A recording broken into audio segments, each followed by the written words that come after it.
aleluia. A paz do Senhor Jesus, igreja. Amém. Quero render graças ao Senhor por essa oportunidade. Eu estou me sentindo honradíssima de poder estar hoje aqui, nesses 17 anos de fonte. Deus fez algo comigo que não são todos os dias que Ele faz, mas Ele me conduziu aqui de uma maneira que, em obediência, eu vou executar aquilo que Ele falou, porque Ele é o Senhor, né? Mas eu havia gerado muita expectativa para essa noite, e expectativa dentro daquilo que eu cria que o Senhor poderia falar em cima de alguma palavra que eu tivesse já algum domínio, algum conhecimento. Mas o Senhor me abriu a visão hoje aqui, e eu vi tantas águas, tantas águas, tantas águas. E acredite, numa visão aberta, enquanto eu falo com vocês, eu vejo águas e águas e águas. E águas e águas e águas e águas. Tem muita água aqui. E diante dessa visão, imediatamente o Senhor me saltou aos olhos algo que eu não havia programado. E talvez você pense, Camila, o que tem? Abra a Bíblia e pregue. Só que, humanamente falando, a gente percebe quando as pessoas geram uma expectativa em cima de um perfil de assertividade de mensagem que você entrega. Então, é um desafio humano. Mas o Senhor foi tão específico comigo, e Ele me levou a João, capítulo de número 4, quando Ele disse àquela mulher samaritana: pois aquele que beber da água que eu lhe der, brotar-se-á nele uma. E eu senti que Deus também quis homenagear a fonte nessa noite. João, capítulo de número 4, abra comigo sua Bíblia aí. Evangelho de Jesus, segundo escreveu João, capítulo de número 4.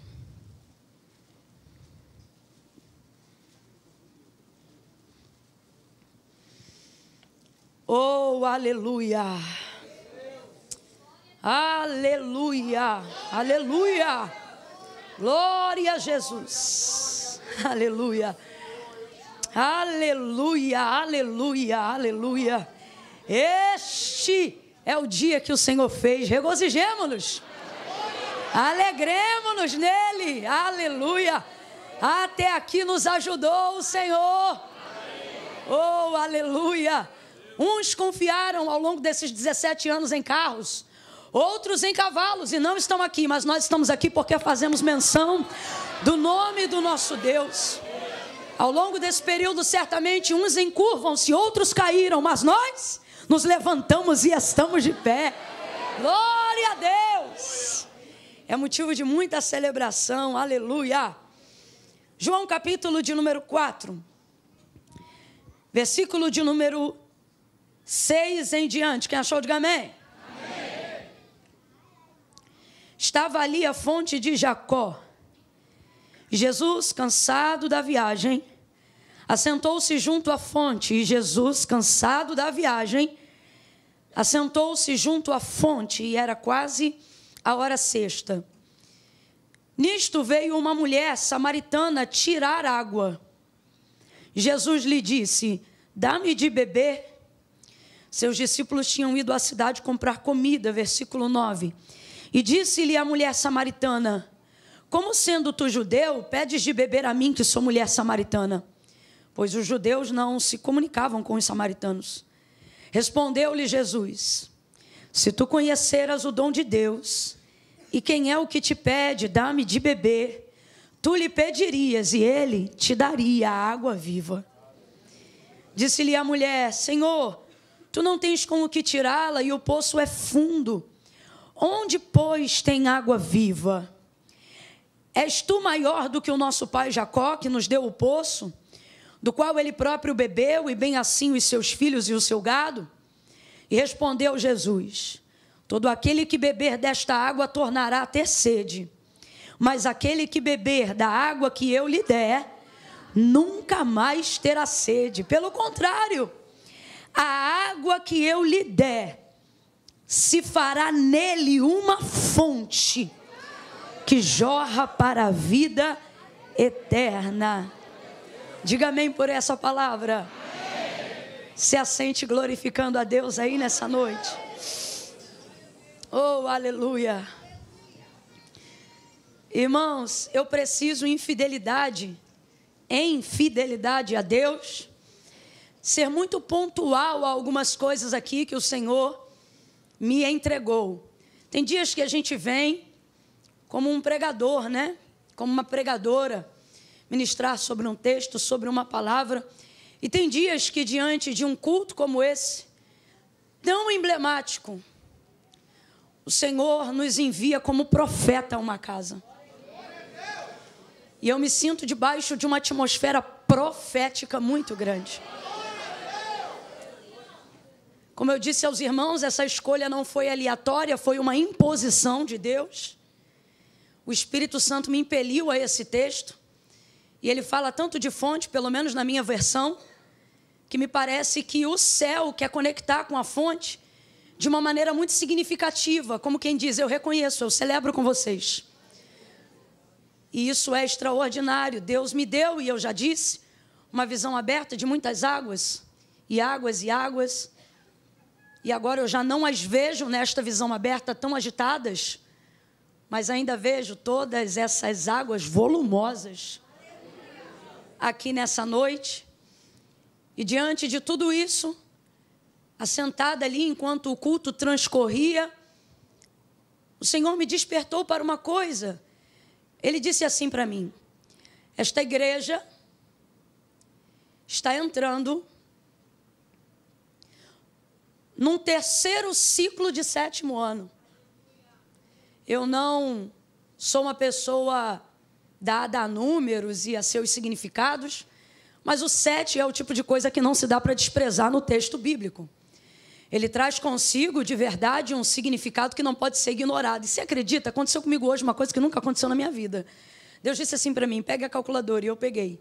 E ele disse assim: 7 mais 7. E óbvio que nem precisava de calculadora para isso, mas eu acho que ele queria colocar diante dos meus olhos um número. 14. Quantos anos eles estão fazendo? E eu, 17. E aí, de 14 para 17.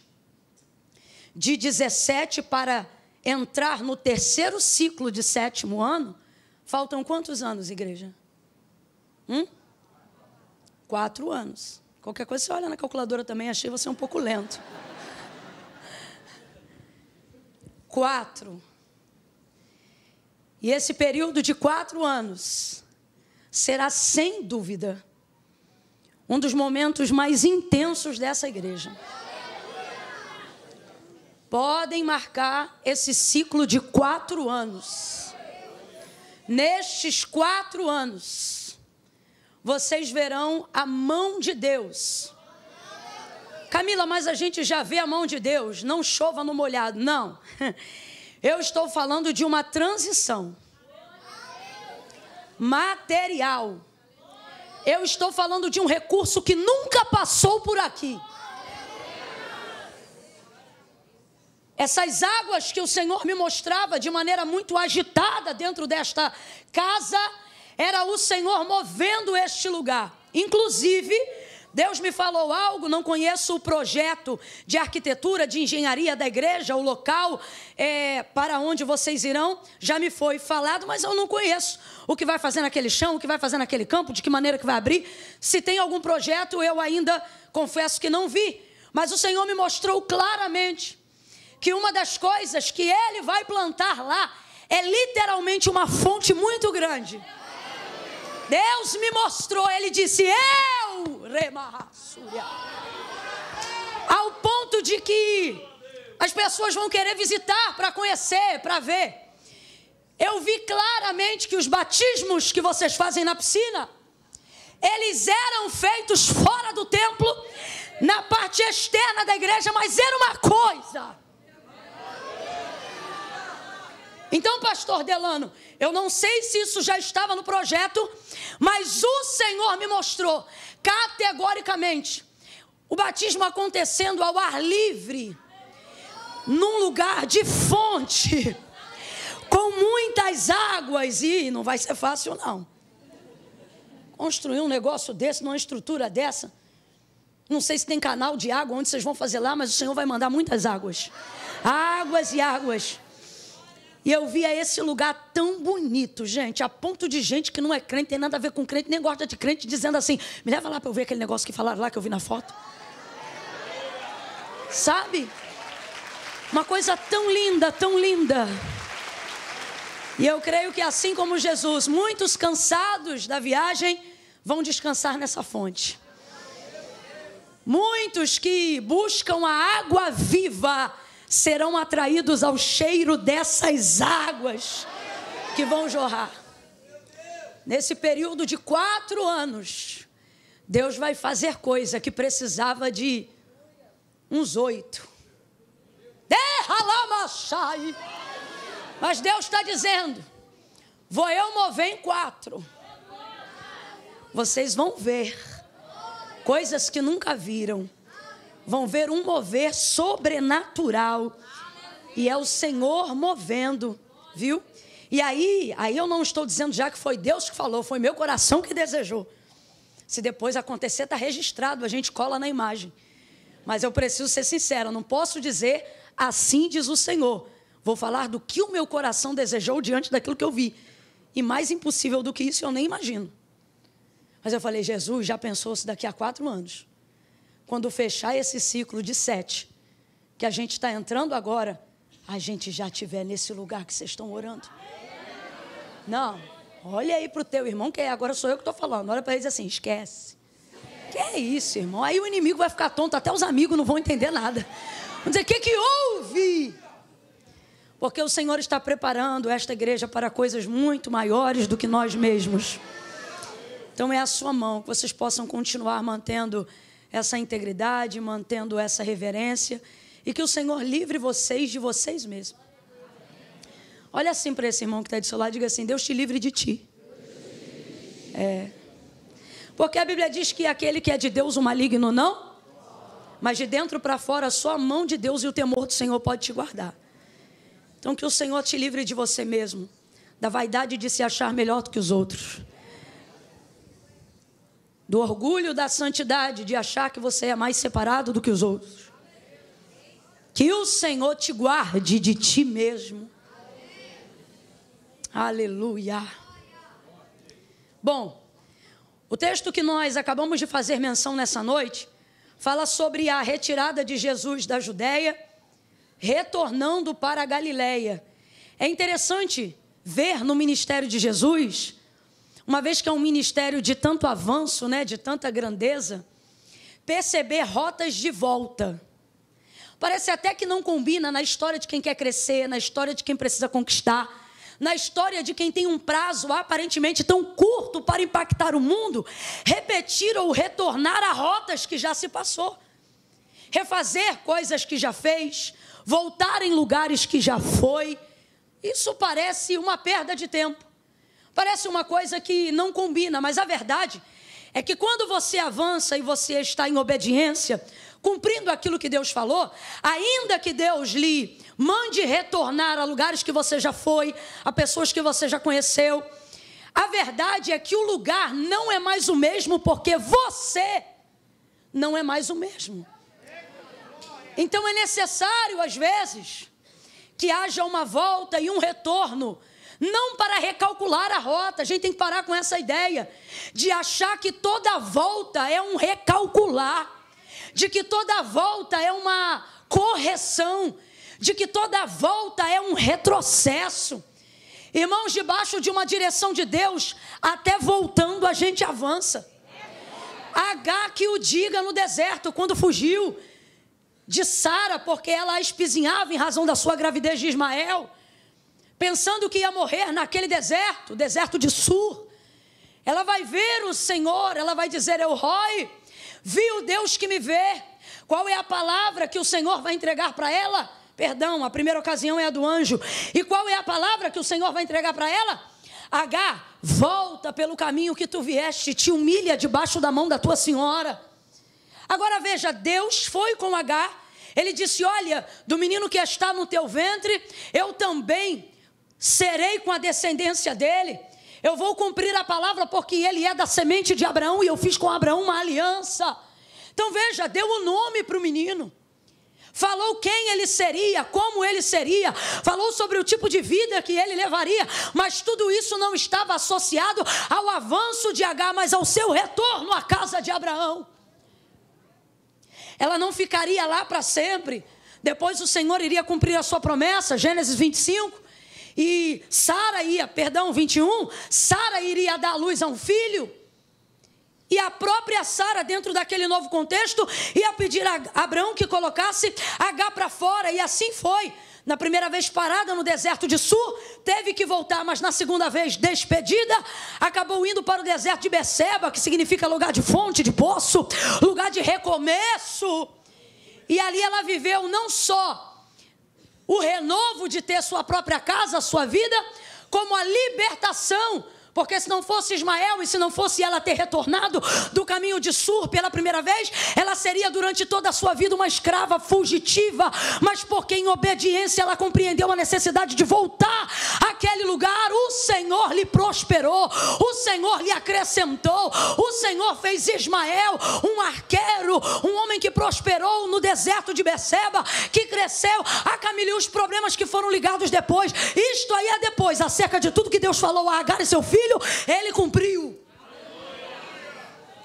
Então a gente tem que parar com esta ideia de se tiver que voltar, se tiver que descer, se tiver que pedir desculpa, se tiver que retornar à família, se tiver que visitar um gabinete de algum pastor, se tiver que fazer qualquer coisa nessa área, se tiver que tocar num assunto que você não queria tocar mais, se precisar confessar um pecado que você compreende que já foi perdoado, mas ele ainda é um problema para você e precisa ser tratado, há uma necessidade de volta. E o Senhor está dizendo: ei, todas as vezes que eu colocar na tua rota um caminho de volta, não questione. Debaixo da minha palavra, voltando, você também avança. Debaixo da minha palavra, voltando, você também cresce. Há em Jesus uma assertividade, um poder de resolução tão grande que não há absolutamente problema nenhum em voltar. Até porque ele percebe que uma intriga entre os fariseus está surgindo ali no batismo de João. O texto diz que o próprio João revela que não era propriamente Jesus que batizava, mas os seus discípulos. E João batizava outros também, e eles faziam ali uma soma matemática sobre quem batizava mais, e isso chamava muita atenção. E para que o reino de Deus se manifeste, e para que haja crescimento, meu irmão, não pode haver competitividade. Aonde Jesus está, não pode haver competitividade. Tudo é dele. Mas não é coincidência. Veja, João coloca um contexto que aponta para a motivação de Jesus em deixar a Judeia e voltar outra vez para a Galileia. Quando os fariseus ouviram que Jesus fazia e batizava mais discípulos do que João, se bem que Jesus não batizava, e sim os seus discípulos, ou seja, ao ouvir isso, ele deixou a Judeia e voltou outra vez para a Galileia. Segunda característica, isso não é uma fuga, mas é uma estratégia. Porque Jesus sabe que eles estão já espreita para remir o tempo de sua crucificação. Ele sabe que as suas horas são chegadas, mas ele está ainda no início do período de 3 anos e meio de cumprimento ministerial. Então ele precisa de estratégias. Segunda coisa, Deus está dizendo a alguém: nem toda volta é uma fuga. E nem toda fuga precisa estar coberta de vergonha. Camila, e que nome nós daremos a isso então? Estratégia. A palavra de Deus é muito clara, e Salomão disse assim: levantando-se contra ti o espírito do governador, não saia do teu lugar. As pessoas observam esse texto e elas pensam que devem peitar aquilo que as confronta. Mas na verdade o que ele está dizendo, haja vista que o contexto fala de um servo e do rei, ou de alguém menor e alguém hierarquicamente como um governador maior, ou alguém de posicionamento hierárquico maior. O que ele está dizendo é: diante daquilo que você não tem poder para dar ultimato, você não peita. Maria carregava o próprio Filho de Deus. José já estava em concordância. Essa família já estava debaixo de autoridade e legitimidade. Maria gerava pelo Espírito, carregava Jesus Cristo e estava coberta pelo Altíssimo. Mas depois de seu nascimento, em razão de tudo aquilo que estava acontecendo na matança das crianças, o que o anjo disse para ela: desce ao Egito.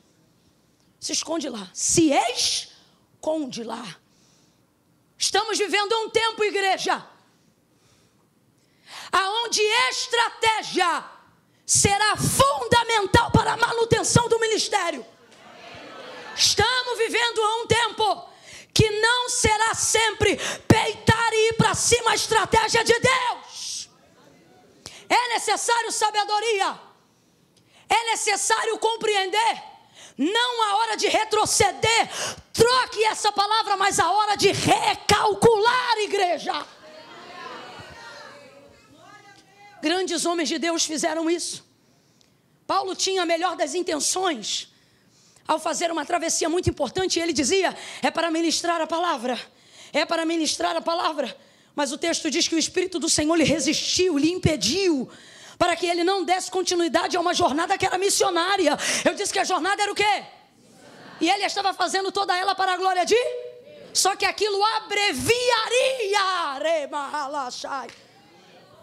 o tempo de sua morte, que já estava determinado pelo próprio Senhor, mas que não seria naquela ocasião.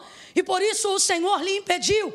Eu não estou dizendo que não estamos prontos para morrer. Só que se estamos de fato prontos para morrer, por amor ao Evangelho, que seja para a glória de Deus e não para a vaidade da nossa santidade, do nosso orgulho.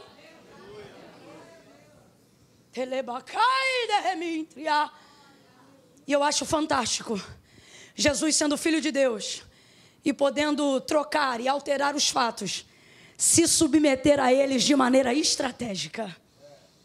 Nessa retirada, vai ele para a Galileia. No caminho de volta, Samaria está no meio. Qualquer outro judeu faria essa viagem em 6 dias, mas ele vai fazer em 3, porque ele não vai ignorar a montanha de Sicar. Geograficamente, ele vai passar pelo meio dos samaritanos. Nenhum outro judeu faria isso, porque você leu comigo no texto, os judeus samaritanos não se comunicavam, não se davam bem. Por isso as viagens eram longas, contornando toda a geografia de Samaria, para não ter que esbarrar com nenhum judeu, com nenhum samaritano, para não ter que comprar nenhuma mercadoria de nenhum samaritano, para não ter que ter contato com nenhum samaritano, porque de acordo com os judeus, eles eram tidos como cães dentro daquela sociedade. Então, desvia de absolutamente tudo, mas Jesus vai ganhar tempo. E há uma questão ali em Samaria que precisa ser resolvida. Camille, o que Jesus tem a ver com isso? Esse é um poder incrível da igreja. Qual? Entrar em problemas que não foi a gente que criou. E por que entrar? Porque a gente tem poder de resolver. Ele vai passando por Samaria e ali ele entra. Cansado da viagem, agora você vê. Era uma viagem que para chegar na Galileia, passando por dentro, durava 3 dias. Imagine então como seria a caminhada de quem fazia em 6. Oh, aleluia. As estratégias de Deus visam a otimização do nosso tempo. Deus nos reuniu aqui nessa noite e Ele está dizendo, não perca tempo. Não perca tempo. Não perca tempo com questões vãs e loucas. Não perca tempo com doutrinas humanas, com filosofia barata, com picuinhas que não se justificam. Não perca tempo. Gente, ele atravessa pelo meio, chega na fonte, se assenta sobre o poço. Nisto vem chegando uma mulher, justamente ao meio-dia, um horário que não era comum de tirar água. Você conhece já bem essa história. E o texto diz que chegando ali, Jesus lhe pede de beber. Ele diz, dá-me de beber. Ela diz, como sendo tu judeu, pede de beber a mim, que sou mulher samaritana. Judeus e samaritanos têm essa dificuldade. E aí ele vai dizer para ela, se você soubesse. Quem é que te pede? Eu acho isso tão humilde dele. Tu pediria e ele te daria. Te daria água viva. Ele te daria água viva. Aí ela já se quebranta e ela diz, mas Senhor, tu não tens com que tirar. O poço é fundo, como quem diz, agora eu vou te ajudar, porque se eu te ajudar, tu tem água viva. Aí tu vai me dizer onde é que está essa água viva. E eu não vou precisar vir aqui. Porque você sabe que a vida dela era coberta de vergonha. E ela não está pegando água no alto do sol do meio-dia, porque ela quer, mas para se livrar do constrangimento de comentário alheio. Tanto é que depois da sua confissão e automática libertação, as pessoas vão ao encontro de Jesus, porque ela não omite o encontro. Ela diz, ele falou tudo o que eu fiz. Todo mundo sabia da vida dela. Então, para fugir de tudo isso, alto do meio-dia. Aí ela já começa a se quebrantar. E ela diz assim: Senhor, o poço é fundo. E eu estou vendo que o Senhor não tem nenhum recipiente para poder buscar. E ela, obviamente, tem um recipiente para pegar água. Se ele está pedindo, então por que ela não oferece o recipiente dela para ele pegar a água? Porque ela conhece a força da cultura. E ela sabe que uma vez que eles são tidos como cães dentro daquela sociedade, logo o seu cântaro não é um cântaro, é uma tigela de um cachorro.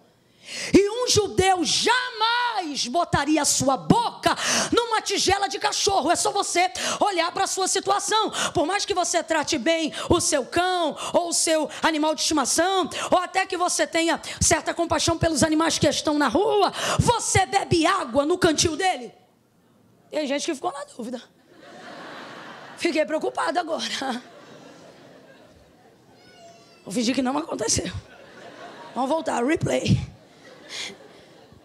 Por mais que você tenha amor pelos animais e etc., lá na tigela do cachorro que você coloca água, ou no potinho daquela marca de sorvete,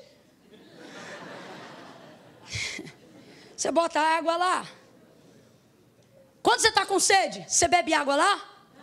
Entenda, porque isso aqui não é para forçar a barra. Dentro de uma literalidade cultural e contextualizada, para um judeu, pegar qualquer coisa de um samaritano era exatamente isso. Havia nojo, havia asco, havia repulsa, havia rejeição. Então isso é tão claro para o samaritano que ela nem concebe a ideia de que ele quer água, e por mais que ele esteja pedindo ela, não é possível que ele vai beber a água do meu cântaro. Só que Jesus tem uma característica maravilhosa. Glória a Deus para todo pecador que a conhece. A percepção de que tudo que Ele nos permite fazer, ligados a Ele, não contamina Ele, mas purifica a gente. Por exemplo, por mais que dentro de uma visão o cântaro dela fosse imundo de pecado, imundo de fornicação, imundo de adultério, imundo de tudo aquilo que não presta, Jesus, se fosse o caso de beber água no cântaro dela, ele não ficaria impuro, o cântaro dela é que seria limpo. De igual forma, Marcos capítulo de número 5, lembra da mulher do fluxo de sangue? Ela foi tocar na orla das vestes bem quietinha, porque ela pensava o quê?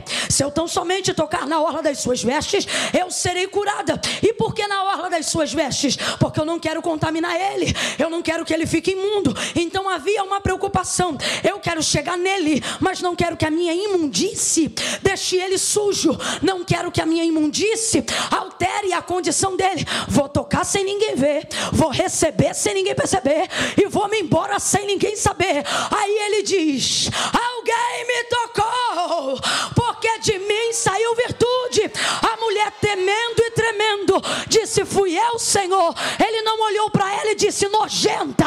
Ele olhou para ela e disse: filha, vai em paz, tua fé te curou. Na hora estancou no corpo a sua hemorragia, e ela ficou livre daquele flagelo. De acordo com a lei mosaica, óbvio, ela era uma mulher tida como imunda dentro daquela sociedade, por isso a preocupação. Mas quando ela tocou nele, responda aí, foi ele que ficou hemorrágico? Não, quando ela tocou nele, ela foi curada. Quando ela tocou nele, ela foi limpa. Pega na mão de alguém aí agora. Há muita graça de Deus sobre nós, não perca isso. Segure a mão de alguém aí agora. Não segura de qualquer jeito, não.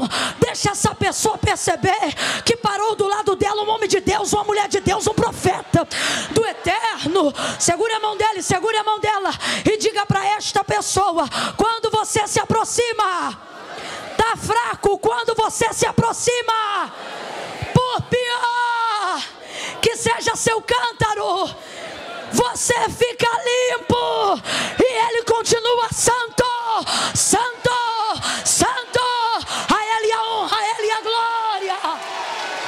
Cordeiro de Deus que tira o pecado do mundo.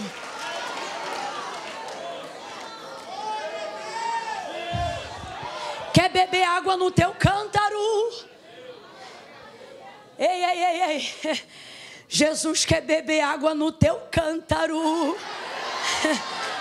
Jesus está sugerindo que o que Ele quer fazer para se realizar vai usar você. Vou falar de novo. Jesus está dizendo que o que Ele quer fazer para se realizar tem nisto o seu uso, tem nisto o que você é, tem nisto a sua pessoa. Parece até uma coisa meio louca. Como é que a água viva senta em cima da fonte? Se você for olhar espiritualmente, é uma fonte sentada em cima de outra. Oh, meu Deus do céu. Está lá. Se você me pedisse, eu te daria, e daria mesmo. E esse é um dos textos mais incríveis para mim, dos primeiros milagres e cruzadas e libertações que Jesus realizou, porque ele fala de água o tempo todo.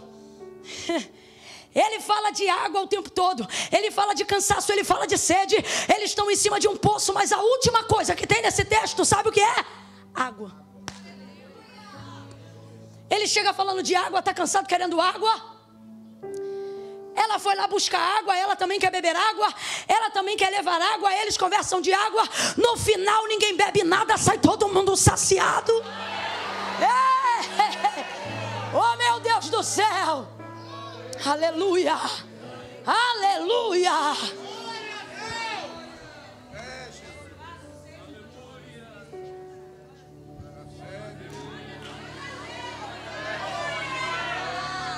Aleluia. Senhor, então dá-me dessa água, para que eu não tenha mais sede e não precise vir aqui.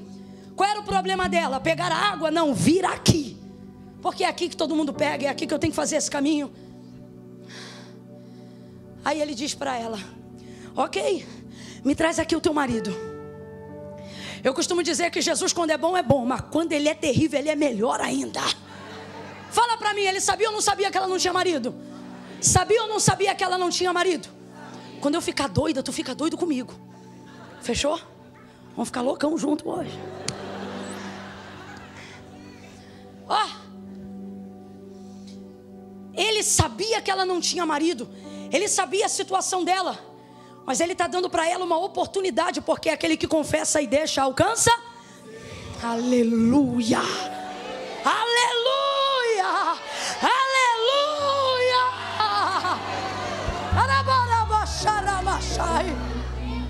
Aleluia. Aí ela diz assim: Senhor, eu não tenho marido. Ele diz: disseste bem. Disseste bem, porque tu já tiveste 5 e o 6º que tu tem agora não é teu marido. Rapaz, a samaritana era agitada. Não é teu marido esse que tu tens agora, apesar de já ter tido 5. Esse que tu tem agora não é teu marido. Se sabia que ela não tinha, por que mandou ela trazer? Porque ela precisa ter consciência que essa busca é vazia. Essa busca por homens, essa busca por recurso humano, essa busca por necessidade de ser suprida por terceiros. É tão lindo o tratamento que Jesus está fazendo na vida dela, que na maioria dos textos Jesus nunca vem para pedir, Jesus sempre vem para dar. Só que no caso dela é um episódio quase que inédito. Ele não chega dando nada, mas chega pedindo o que ela pode oferecer. É para poder mostrar para ela: ei, você não é tão incapaz quanto você pensa. Você não é tão dependente dos outros quanto você pensa. Você também tem algo a oferecer, e eu estou disposto a receber o que você pode dar. Só que na verdade é um lindo tratamento de águas. E aí ela diz: não tenho marido. Disseste bem. Aí eu te pergunto, fala comigo bem rasgado: admitir que está dentro de um relacionamento com um homem que não é teu é bonito? Não fica na dúvida não. Você não me irrita não. É bonito, gente? Mas Jesus vira para ela e diz assim: disseste bem. Disseste bem. Para Jesus, disseste bem é o quê? Falou a verdade. Eu gostei porque você falou a verdade. Nós vamos continuar essa conversa porque você falou a. Eu não vou embora daqui porque eu gosto de conversar com quem fala a. Eu vou completar essa obra porque diante do confronto você falou a. Diante da vergonha você falou a. Diante dessa situação aqui você não correu, você não mentiu, você não quis manter o status social, você não ficou preocupada com patrocínio, com arroba, com número de seguidores, com o que é que vão dizer, o que é que vão pensar. Eu vou continuar continuar essa conversa contigo aqui, porque você falou a verdade. Agora vamos embora falar. Mais suja do que ela era difícil, mais complicada do que ela era difícil, mas Jesus desenrola mó papo com ela lá. E eu acho isso incrível, porque tinha tanto doutor na sinagoga com quem Jesus poderia debater uma tese, tanto catedrático, tanta gente poderosa com quem ele poderia conversar, mas ele não dedicou nem 5 minutos aos fariseus.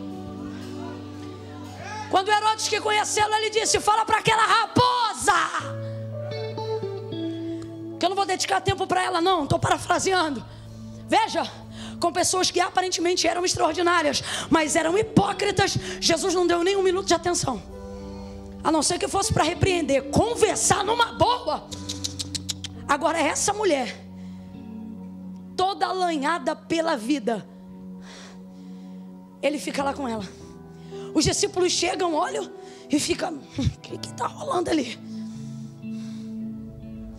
Porque ela falou porque ela falou sim, nossos pecados nos separam de Deus, mas é a nossa hipocrisia em confessá-los que nos mantém distante.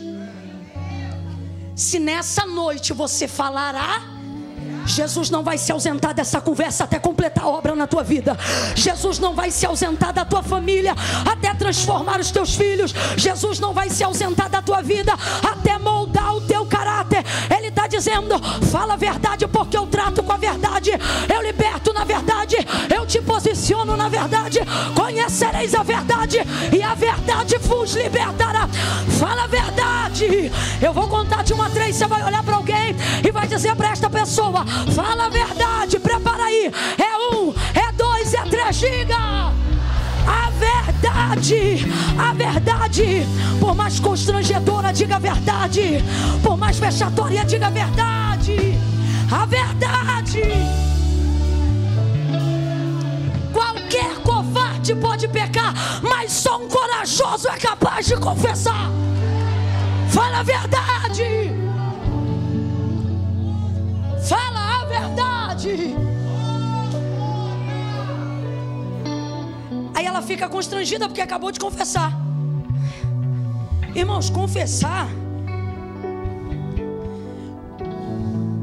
quando um pecador se arrepende, tem festa no céu. E na terra, Camila? Constrangimento. A festa é no céu, irmão, porque olha, não é fácil não. Você chegar num culto como hoje, uma palavra dessa que te confronta, e você chegar aqui diante de Deus em oração, ou marcar um gabinete aí para essa semana ainda, dizendo: eu vou contar, eu vou para cima, lá no céu, eita, é anjo voando, é música rolando, é festa, é comentário, mas aqui na terra tem que ter coragem. Aí ela diz assim, ainda que constrangida, ela diz assim: Senhor, eu vejo que és profeta. Ficou exposta. Quando ela ficou exposta, ela diz: Senhor, eu vejo que é profeta. Vejo que és profeta.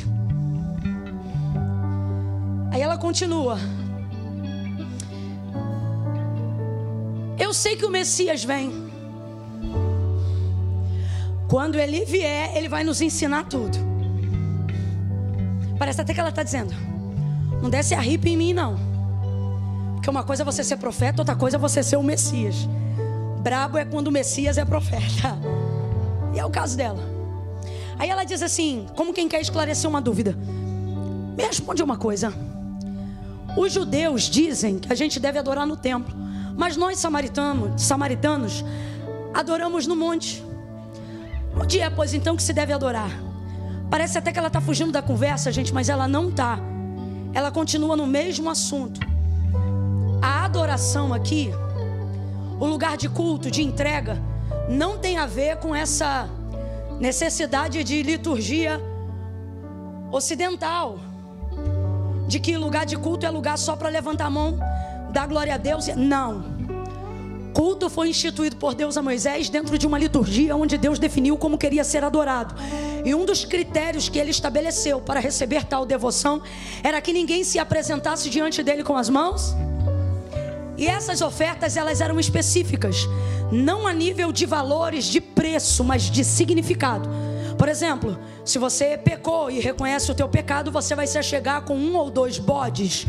Se for ações de graças e você não tiver dinheiro, você pode trazer alguns cereais específicos, algo que não custa muito caro, apenas uma procura e não necessariamente um preço, para que todos fossem colocados de maneira igualitária no culto como adoradores. Adorador, então, é identificado por Deus como aquele que reconhece a necessidade da entrega de um sacrifício de maneira racional por aquilo que fez, seja de bom ou seja de ruim. Todos estão dentro dessa liturgia, então preste atenção. Quando ela diz aonde é que se deve adorar, escuta isso aqui. O que ela está na verdade perguntando é: aonde eu levo oferta para a expiação desse pecado que eu acabei de confessar? Para o meu perdão ser legitimado, para Deus receber, eu vou para o templo ou eu vou para o monte? Agora abre um parênteses. Ela sabe que no templo ela não entra, porque ela é uma mulher e porque ela é samaritana. Então, na verdade, o que ela está dizendo é o seguinte: Senhor, eu estou numa sinuca de bico, porque os judeus dizem que a gente nunca vai ser perdoado, porque o único lugar de receber perdão é em Jerusalém, no templo. Completa aí para mim, por favor. É em Jerusalém, no... E eles dizem que a gente faz tudo errado adorando aqui no monte, porque o monte foi um jeitinho que eles criaram depois que pecaram, haja vista que não podiam mais entrar no... Quem não pode se submeter a um sacerdote verdadeiro rapidamente cria um meio falso. E foi isso que os samaritanos fizeram. Então olha o dilema dela: eu quero confessar, eu quero zerar isso na minha vida, mas como é que eu vou fazer isso? Eles dizem que a salvação é lá, nós só temos essa possibilidade aqui. Aí Jesus aperta o ciclo dela. Você sabe por quê? Ele diz assim: tu sabes que a salvação vem dos judeus. O que ele está respondendo? Óbvio que o Messias vem de lá, mas o que ele está dizendo acerca do que ela perguntou? Para ser recebido o teu sacrifício e o perdão liberado, você teria que levar essa oferta, ou seja, essa adoração no templo. Mas ele sabe que no templo ela não entra, mas ele continua. Quando ele diz que para receber deveria ir para o templo, o que ele está dizendo é o quê? Para receber teria que ir no templo, mas no templo você não entra. Se é no templo um lugar certo de sacrificar, o que ele está dizendo é: no templo você não entra e no monte é Deus que não recebe. Então olha a luta dessa mulher. O desejo de arrependimento é verdadeiro, mas a entrega está inviabilizada, porque no templo ela não entra e no monte é Deus que não recebe. Vou falar de novo: no templo ela não entra e no monte é Deus que não recebe. Existem pessoas com desejo de perdoar, de serem libertas de verdade, mas falta às vezes alguém para apontar o caminho da retidão. Todo judeu que passava lá só passava para apontar e dizer o que eles fazem de errado. Jesus é a única pessoa, e eu amo isso, ele não só aponta o que está errado, mas ele diz como é que faz para consertar. E aí ele vai dizer para ela: mulher, crê que a hora chegou, ela já vem e fala contigo agora, em que os verdadeiros adoradores não adorarão nem no templo e nem neste monte, porque Deus é Espírito, e convém que em Espírito Ele seja adorado. Aí ela diz: quando o Messias vem, Ele vai nos ensinar isso. Ele diz: sou eu que falo contigo agora. Jesus não está quebrando a lei, não, Camila, não, acredite, Ele nunca quebrou a lei.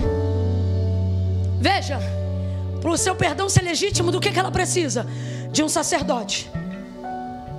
Está diante dela o sumo. Segunda coisa, do que ela precisa? De um altar. Ora, não está Jesus assentado sobre a fonte de Jacó? Do que ela precisa? De um animal, de sangue. Ora, não é ele o cordeiro imaculado? Você precisa de um sacerdote, minha filha, eu sou o sumo. Você precisa de um altar, eu sou o Deus de Abraão, de Isaac e de Jacó. Está aqui o memorial. Você precisa de sangue, eu vou evidenciar lá na cruz, mas eu abro uma exceção para a sua recepção aqui agora, porque Deus é Espírito. Ele perdoa, Ele libera ela entende a graça que lhe é revelada naquela hora.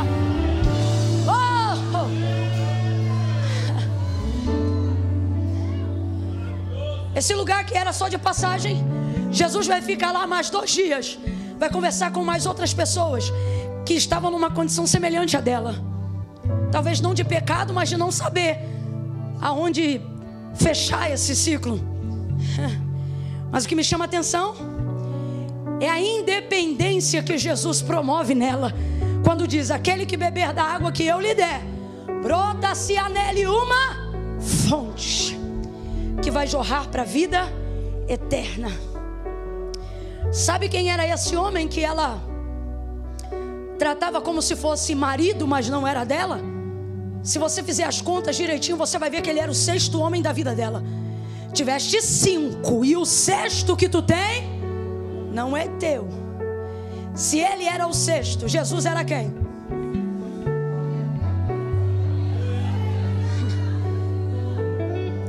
Saiu uma rede social nova esses dias e aí todo mundo começou a dizer: eu estou vendo o símbolo 666, a besta e etc. E eu não ignoro nenhuma dessas possibilidades, porque o diabo não esconde mais nada nesse tempo presente. E eu me lembro que eu até brinquei e eu falei assim: eu não vou sair de lá não por causa disso não. Eu vou lá botar um monte de versículos de Apocalipse e falar para ele que eu lembro do final da história. E fiquei ali brincando, conversando com a galera e tal. Mas uma das coisas que eu brinquei, eu sei de fato qual é o significado da besta e dessa questão numérica do 666. Mas uma vez eu ouvi isso e nunca mais eu esqueci. É uma maneira sucinta de não entrar em debate teológico. E eu me lembro que tinha uma pessoa querendo debater. E eu disse assim: minha filha, você quer saber o que é um 6? É a tentativa de alguém que nunca será um 7.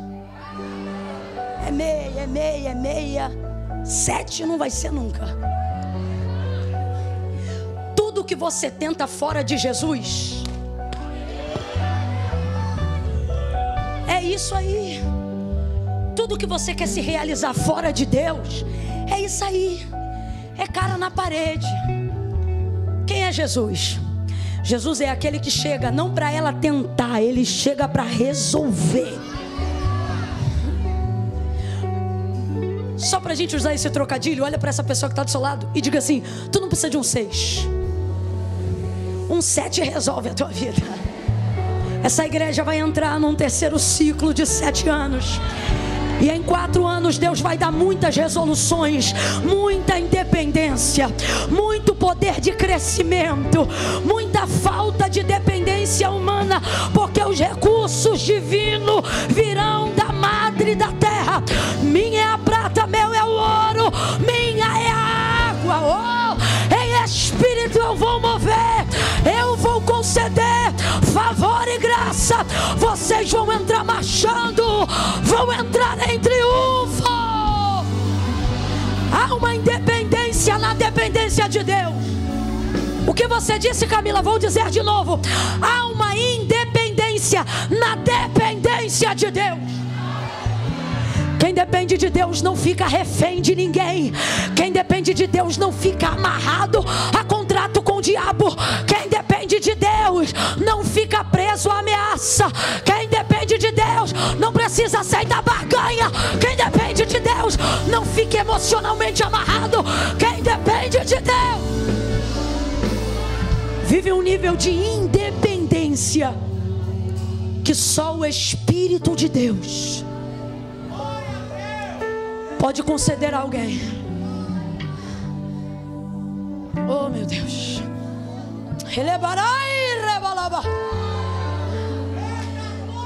João capítulo de número 15. Meu pai é o agricultor, eu sou a videira, disse Jesus. Vocês são as varas. Toda vara que estando em mim e dá fruto, essa eu podo para que ela dê mais fruto. A poda é só para quem frutifica. O confronto é só para quem frutifica. A confissão é só para quem não desistiu de frutificar. Eu podo para que ela dê mais fruto. Agora, toda vara que estando em mim, completa aí para a gente encerrar junto. Toda vara que estando. Aí ele vai falar de uma segunda categoria de vara, mas essa segunda também está nele. Toda vara que estando em mim não dá fruto, essa eu não podo não, essa eu corto, lanço no fogo, lanço fora para ser queimada. Aí ele continua: se vós estiverdes em mim e as minhas palavras estiverem em vós, pedireis o que quiserdes. E eu não vou estudar sobre isso, eu não vou fazer uma reunião sobre isso, eu não vou levantar um conselho sobre isso. Irmãos, está na palavra, Jesus não mente. E foi Jesus que disse: se vocês estiverem em mim, as minhas palavras estiverem em vocês, se vocês permanecerem em mim, pedireis o que quiserdes, e o meu Pai vos concederá. Ouça isso. Ouça isso. Como pode, se o agricultor é Deus, se a videira é Jesus, e se todas as varas estão sendo cuidadas pelo mesmo agricultor, alimentadas pela mesma vide, se mantendo dos mesmos nutrientes, por quê? Se estão todas no mesmo lugar, umas frutificam e as outras não. Jesus explica logo em seguida: porque não é sobre o quanto vocês estão em mim, é sobre o quanto eu estou em vocês. Eu vou falar bem rasgado, que é para todo mundo entender. Num culto como esse, todo mundo aqui pode sentir a presença de Deus. Todo mundo. O crente, o não crente, o santo, o pecador. Deus pode ser discernido por qualquer um que deseja se aproximar e estar nele.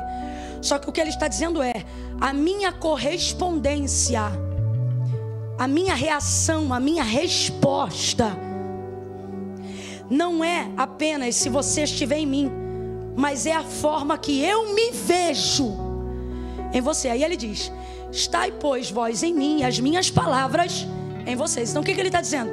A única maneira de eu me identificar em você é se eu perceber que em você está a minha palavra. Se a minha palavra estiver em você, eu vou me ver em você, Deus me verá em você. Oração de Jesus, João 17, ele vai dizer: não peço que os tire do mundo, eles não são do mundo, como eu também não sou, mas eu te peço, guarda eles do maligno. Assim como eu e o Senhor somos um, para que eles comigo também sejam. E assim todos nós, entenda, todos nós seremos com Ele. Quando Jesus disse: vou para o meu Pai, Filipe disse: apresenta Ele para a gente, mostra quem é o Pai. Ele disse: oh, você ainda não viu? Quem vê a mim, vê o... Quem recebe a mim, recebe aquele que me enviou. Porque eu e o Pai somos...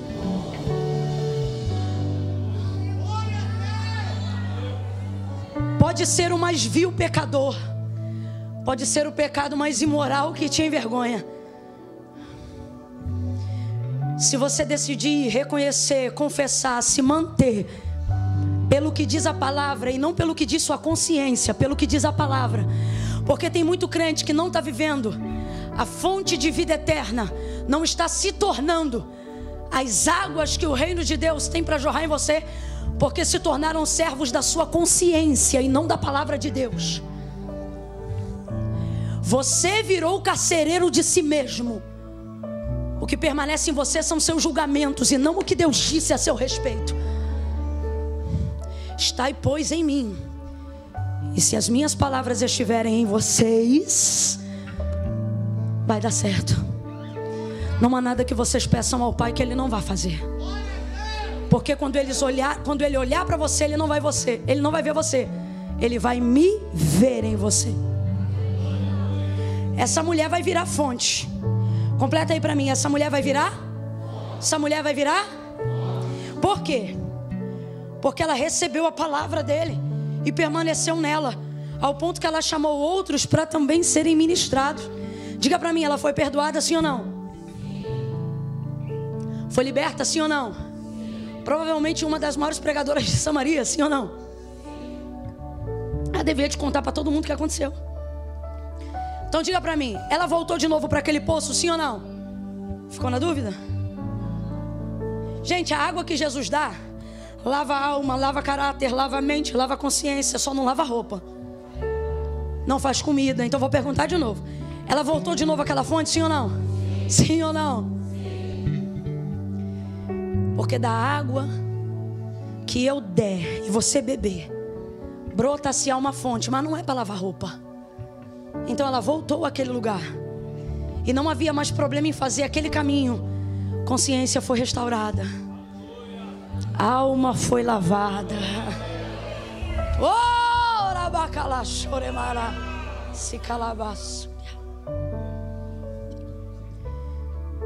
Virou um. Virou um. Traz aí a jarra para mim, por favor, e o copo. Ó. Sim. Deixa eu tirar só um pouquinho aqui. Vou regar essas plantinhas. É que tem muita água, gente. Pode deixar que tá caindo no sabugo aqui do verdinho.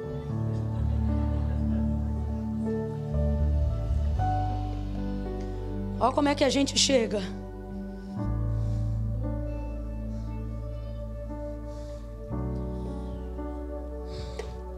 A gente quer ter dele, sim ou não? Aqui está ele e aqui estou eu. Quem é esse aqui? Isso, fala que é um copo só para você ver. Quem é esse aqui? Isso. Quem recebe o Pai recebe o Filho. Quem recebe o Filho recebe o Pai, porque ele e o Pai são. Todo aquele que estiver eu nele e ele em mim também vai se tornar comigo. Então quando o Pai olhar para você, ele não vai ver você, ele vai ver quem? Só que está havendo uma limitação nessa entrega. E é sobre isso que Jesus nos trouxe hoje aqui. Eu quero fechar exatamente aqui. A gente vem aos cultos de domingo, a gente participa das consagrações, tudo porque a gente quer ter dele. Só que se eu te disser que Jesus não te chamou para ter dele, te chamou para ser dele. Mas ok, numa busca de conhecimento, Jesus, eu quero poder. Recebe poder. Quero unção. Recebe unção. Quero intimidade contigo em oração. Olha aí como é que o copinho vai. Eita glória, vai enchendo. Eu quero mais de ti. Mais de ti. E quanto mais dele a gente tem, mais dele a gente quer. Mais. Conhecendo, prosseguindo em conhecer, se enchendo. Toma minha vida, minha casa, meus negócios. Enche-me, enche-me, enche-me, enche-me. Enche, enche, enche, enche. E a gente vai se enchendo. Diga pra mim, já está bastante cheio, sim ou não? Sim ou não? Jesus é fonte inesgotável, sim ou não? Vai enchendo, vai enchendo. Quanto mais dele a gente tem, mais dele a gente... Você pode ser muito cheio dele. Presta atenção nisso aqui. O que vai acontecer aqui agora? Isso é bom sim ou não? É bom sim ou não? Isso é tão bom que tem gente que parou aqui. Só que se eu te disser nessa noite que Jesus não te chamou para parar aqui. Alguém olha para cá e diz assim: não tem como ter mais e nem ser mais. Isso aqui significa muito do que eu acabei de ministrar agora em João 15. Se vós estiverdes em mim e as minhas palavras estiverem em... Não é só sobre o quanto eu tenho dele, mas é sobre o quanto ele tem de... Vamos lá. Nessa imagem aqui eu tenho dele, sim ou não? Abre o olho, eu tenho dele, sim ou não? Sim. Mas ele tem de mim? Então não é para parar aqui. Você pode ser cheio, você pode transbordar, mas escuta, o que Deus quer é isso aqui. É isso aqui que Ele quer. Ele quer que quando você for impor as suas mãos sobre alguém, Ele seja através das suas mãos. Quando você entrar em um lugar, Ele entre nesse lugar através dos seus pés. Quando você for abraçar alguém, Ele quer abraçar essa pessoa através dos seus braços. Ele está dizendo: ter de mim é muito bom, mas é mais importante ainda que eu tenha de você. Eu preciso me ver em você. Eu preciso estar, não só você em mim, mas eu em você. Aonde você entrar, eu entro. Aonde você pisar, eu piso. O que você tocar, eu toco. O que você fizer, eu abençoo. Deixe que eu esteja em você. Quantos estão nele?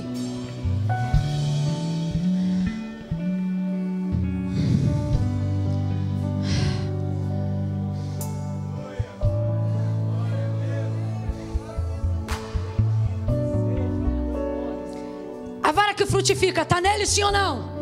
E a que não frutifica, está nele, sim ou não? Então quantos estão nele? Mas por que aqui não frutifica? Ele corta e lança no fogo.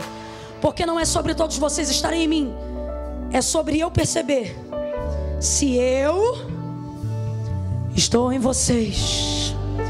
E a única maneira disso acontecer é se vocês viverem as minhas palavras. Fica de pé do teu lugar em nome de Jesus.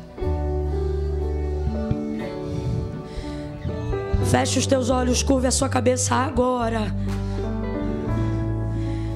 Não perca essa oração por nada. Pai, em nome de Jesus, eis-me aqui. Fala isso para Ele. Eis-me aqui. Eis-me aqui porque preciso conhecer mais de Ti. Quero mais de Ti. Mas Pai, meu maior desejo não é só que eu Te veja, mas é que o Senhor se veja em mim. Se veja nas minhas ações, se veja nas minhas atitudes. Ah, Senhor, que esses 5 meses que faltam para terminar o ano de 2023 seja um período de poda. Oh, poda! Vai, Senhor, podando, para que possamos dar mais frutos, para que possamos permanecer em Ti pelos motivos certos. Vai passando a Tua poda, Senhor. Não só aqui, Senhor, na sede, mas em todo o ministério da fonte. Vai passando a Tua poda, Senhor. Vai passando a Tua tesourinha. Vai ajeitando, vai dando forma. Vai fortalecendo a identidade. Eu oro por esta igreja, para que eles permaneçam em Ti e a Tua palavra permaneça neles. E quando Tu olhares para a vitória, Tu se veja em vitória. Quando Tu olhares para as nações, Tu se veja nas nações. Que nós sejamos o reflexo da manifestação do Teu querer e da Tua presença. Nós oramos assim, Senhor. Em gratidão nós Te suplicamos. Preferimos ser podados em Ti do que abraçados pelo mundo. Preferimos ser confrontados por Ti do que envergonhados pelo inferno. Nós preferimos, nós desejamos, porque sabemos que Tu disciplina, castiga, corrige todo aquele a quem o Senhor ama. Poda, corrige, disciplina, mas não nos deixa sair da videira. Faz jorrar a água. Nos dá independência das malignidades do mundo e dos homens, na dependência que estamos construindo em Ti. Essa é a nossa oração nessa noite, Senhor. Mais de Ti e menos de mim. Mais de Ti e menos de mim. Mais da Tua vontade, menos do meu querer. Mais da Tua palavra e menos dos desejos infundados. Em nome de Jesus, Pai. Quem concorda, diga.